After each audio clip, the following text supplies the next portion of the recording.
Jaren Jackson Jr. just got traded to the Utah Jazz, and I want to talk about it. The Utah Jazz traded away 3 first-round picks in order to acquire Jaren Jackson Jr. from the Memphis Grizzlies. They did a couple of player swaps, but in the grand scheme of things, this looks really promising for Utah's future, and it makes sense for Memphis' struggles because they haven't been able to mesh well yet as a team, only being 19 and 29. I'm your host, Seb, and if you enjoyed this video, please leave a like and comment down below and tell me what you guys think about who won this trade. But let's go ahead and dive into it.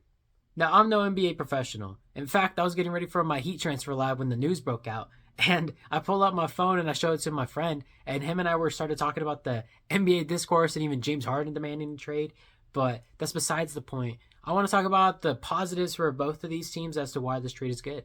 The Memphis Grizzlies have just not been good enough, and it really sucks because they've had a couple of promising years, finishing second in the West twice, I think. I think they did it in 2022 and 2023.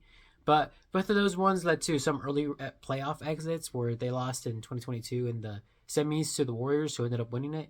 And then in 2023, they got embarrassed by the Lakers in the first round as the 7th seed, beat them.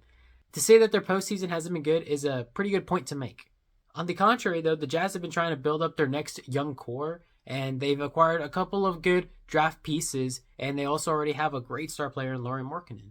And so them acquiring Jaren Jackson Jr. makes a lot of sense right now because the Grizzlies are selling and the Jazz know that most people probably aren't going to join them in the offseason. And so being able to trade for this promising player makes sense to add him to the roster. Now, if you ask me who's had the most success with the Jazz's postseason, 2 star players come to my mind, and John Stockton and Donovan Mitchell.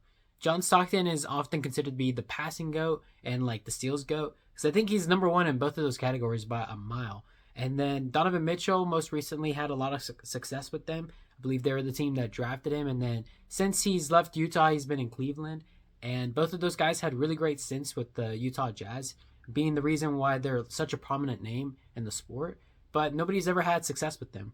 And so for them to trade for Jaren Jackson Jr. while having a couple of really good stars that have been developing, it looks really great on paper. And if everybody can at least maintain the same level that they're at, then the Jazz look pretty scary for like a pretty packed West. What I do want to say to my non-NBA fans, my non-sports fans, is that usually the trade deadlines in any sport is an exciting time because this is when teams decide whether or not they're going to be good enough or bad enough. And if they think that they're good enough, obviously they're going to try to trade a couple of pieces to upgrade their players and hopefully make a really good deep run in the playoffs.